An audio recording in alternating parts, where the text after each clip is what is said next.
नमस्कार दोस्तों, स्वागत है आप सबका अपने यूट्यूब चैनल पीटेक पर। 8 पे कमीशन 1973 का वो गुप्त नियम इस वीडियो में जानेंगे, जिसके चलते हमेशा जनवरी से लागू होता है नया वेतन आयोग। आखिर ये जनवरी में ही वेतन आयोग क्यों लागू होता है और इसका डीए से क्या कनेक्शन है, इस सारी जानकारी आपको इस वीडियो में हम देने वाले हैं। तो चलिए फटाफट के अंदाज में वीडियो को शुरू करते हैं। लेकिन वीडियो को शुरू करने से पहले सभी भाई लोग वीडियो को लाइक कर दो, चैनल सब्सक्राइब करके बेल आइकन प्रेस कर दो, साथ में वीडियो को हाइप भी कर दो। सबसे ज़रूरी है कि 1973 का वो गुप्त नियम कौन सा है जिसके चलते नया वेतन आयोग जनवरी में ही क्यों लागू होता है, जनवरी में ही लागू होता है। तो इसको अच्छे से समझेंगे, सभी भाई लोग ध्यान से समझेंगे। 8 पे कमीशन आज से 52 साल पहले, दोस्तों आज से 52 साल पहले यानी 1973 से पहले, आज से 52 साल पहले यानी 1973 से पहले तक केंद्रीय कर्मचारियों की जो सैलरी बढ़ाने का कोई फिक्स पैटर्न नहीं था। देखिए, आज से 52 साल पहले या यूं कह लें 1973 से पहले सैलरी बढ़ाने का कोई फिक्स पैटर्न नहीं था। सरकारें अपनी सुविधा अनुसार वेतन बढ़ाती थीं, लेकिन तीसरे वेतन आयोग ने इस पूरी व्यवस्था को बदलकर रख दिया। इससे पहले देखिए 52 साल पहले कोई भी नियम नहीं था वेतन बढ़ाने को लेकर के। सरकार अपने हिसाब से वेतन में बढ़ोतरी करती थी आवश्यकता अनुसार। लेकिन उसके बाद में क्या हुआ, ये सब समझना है। 8 पे कमीशन केंद्रीय कर्मचारियों के बीच इन दिनों एक ही सवाल गूंज रहा है, 8वां वेतन आयोग कब आएगा। 7वें वेतन आयोग का 10 साल का जो चक्र है वो 31 दिसंबर 2025 को समाप्त हो रहा है। मतलब 7वां वेतन आयोग का जो कार्यकाल है वो 31 दिसंबर को समाप्त हो रहा है। इस हिसाब से 1 जनवरी 2026 को नया वेतन आयोग लागू हो जाना चाहिए। लेकिन क्या आपने कभी सोचा है कि वेतन आयोग हमेशा जनवरी से ही क्यों लागू होता है? सरकार इसे जून या अक्टूबर से क्यों नहीं लागू कर सकती? इसके पीछे कोई संयोग नहीं है, बल्कि एक 52 साल पुराना सोचा समझा नियम है, जिसका सीधा कनेक्शन महंगाई भत्ते से जुड़ा है, यानी कि डीए से जुड़ा है। दोस्तों, यह नियम 1973 में बनाया गया था और तब से आज तक हर सरकार इसका पालन करती आ रही है, लेकिन आमतौर पर इसकी चर्चा नहीं होती, इसलिए गुप्त ही रहा है।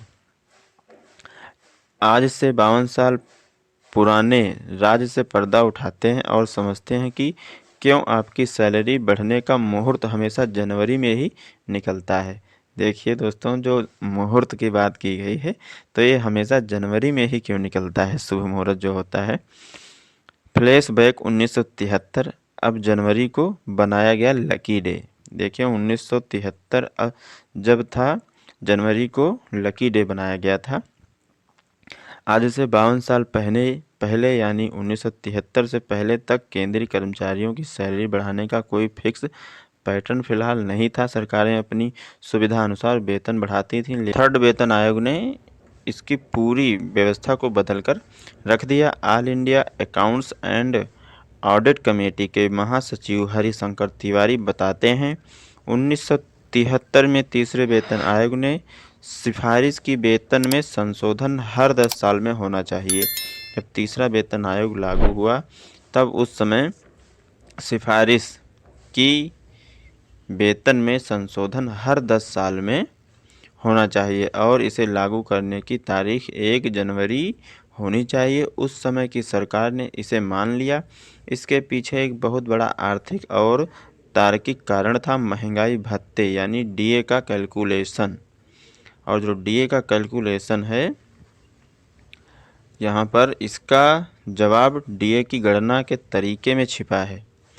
देखिए दोस्तों, महंगाई भत्ते का जवाब जो है डीए की गणना के तरीके में छुपा है। महंगाई भत्ता अखिल भारतीय उपभोक्ता मूल्य सूचकांक AICPI IW के 12 महीने के औसत के आधार पर तय होता है। DA का जो साइकिल है, सरकार साल में 2 बार, पहला जनवरी में, दूसरा जुलाई में DA बढ़ाती है। जनवरी का गणित 1 जनवरी की तारीख एक साफ कट ऑफ डेट देती है। जनवरी वाली जो है डेट वो साफ कट ऑफ देती है। 31 दिसंबर को साल ख़त्म होता है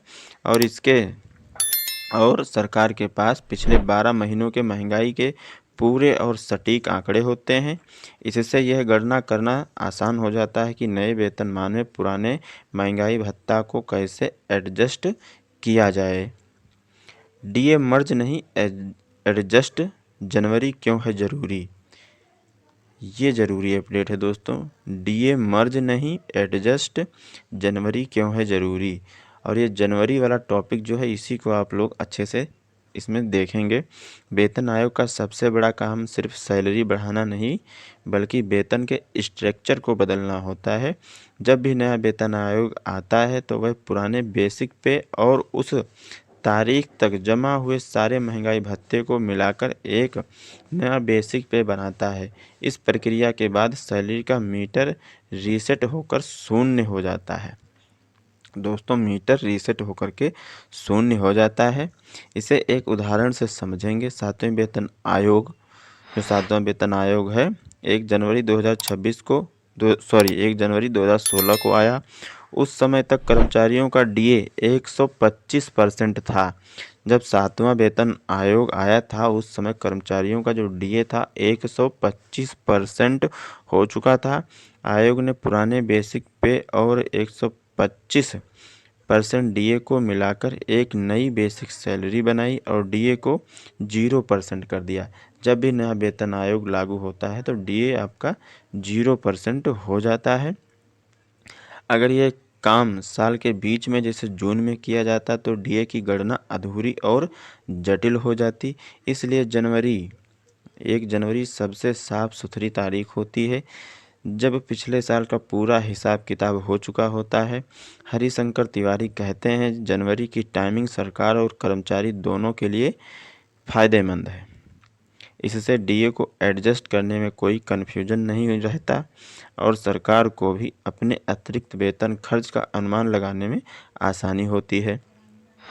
8वें वेतन आयोग में अब आते हैं सबसे बड़े सवाल पर। 8वें वेतन आयोग में क्या होगा? 1973 का नियम यहाँ भी लागू होगा? इसको आप लोग ध्यान से देखें और अच्छे से समझें। अगर अभी तक ये वीडियो आप लोगों को अच्छा लगा है यहाँ तक तो शेयर ज़रूर कर दो भाई और वीडियो को लाइक कर दो। इतना आप लोग ज़रूर करो, इसमें GST नहीं लगता है।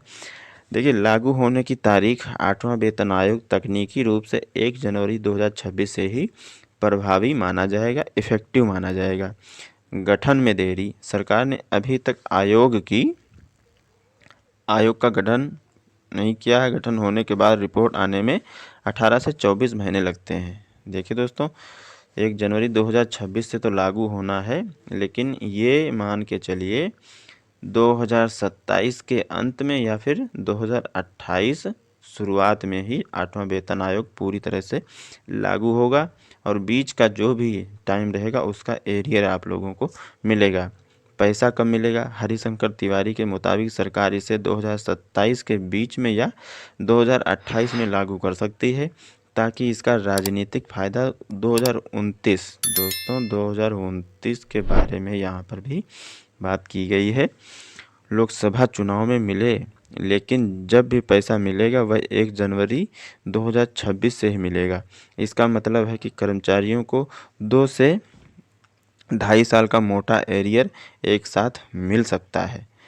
जब ये देर में लागू होगा तो एरियर 2 से 2.5 साल का मिलेगा और जो मिनिमम बेसिक सैलरी यहाँ पर अभी है प्रेजेंट समय में 18,000 रुपये, इनका अगर देखा जाए एरियर का पैसा तो एरियर का पैसा कम से कम 2.25 लाख रुपये या 2.5 लाख रुपये एरियर का इनका हो जाएगा। अब बात कर लेते हैं सैलरी कैलकुलेशन का गणित। जो सैलरी कैलकुलेशन का गणित है उसको भी आप लोग देख लेंगे।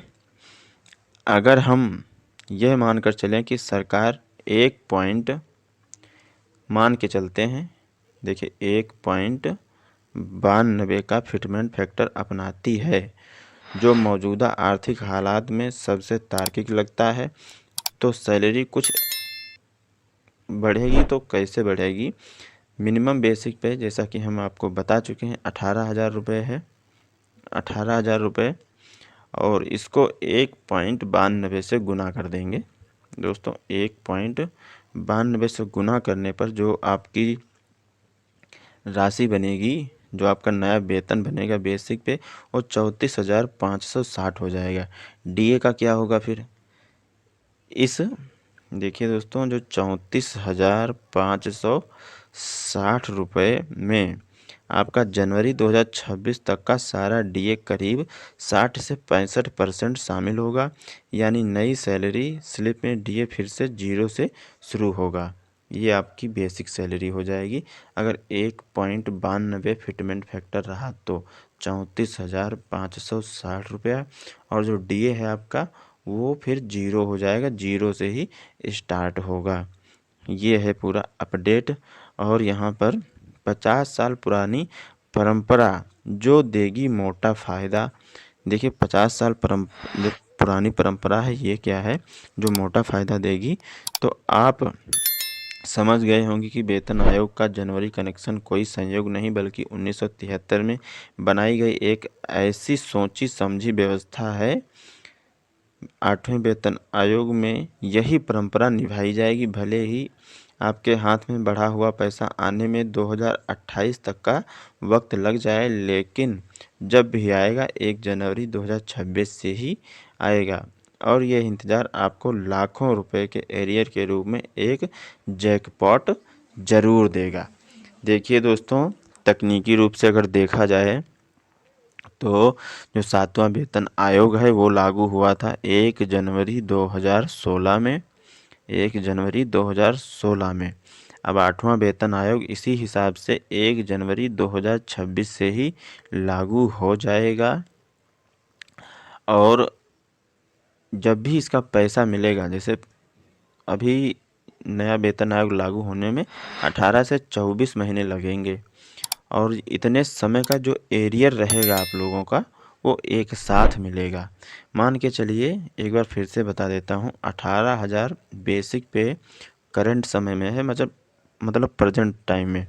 और इसका अगर देखा जाए 18 महीने का एरियर जो नया वेतन होगा फिटमेंट फैक्टर के हिसाब से, तो करीब करीब 3 लाख रुपए आपका एरियर हो जाएगा, जो कि एक साथ मिलेगा।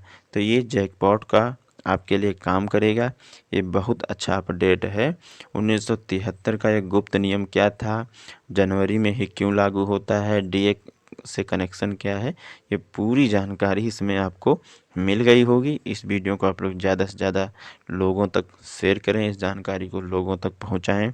सभी को इस जानकारी का पता होना चाहिए 1973 का एक गुप्त नियम क्या है, जनवरी में ही क्यों लागू होता है। तो आप लोग शेयर ज़रूर करें। मिलेंगे एक नए वीडियो में नई जानकारी के साथ में। तब तक के लिए दोस्तों, जय हिंद, जय भारत।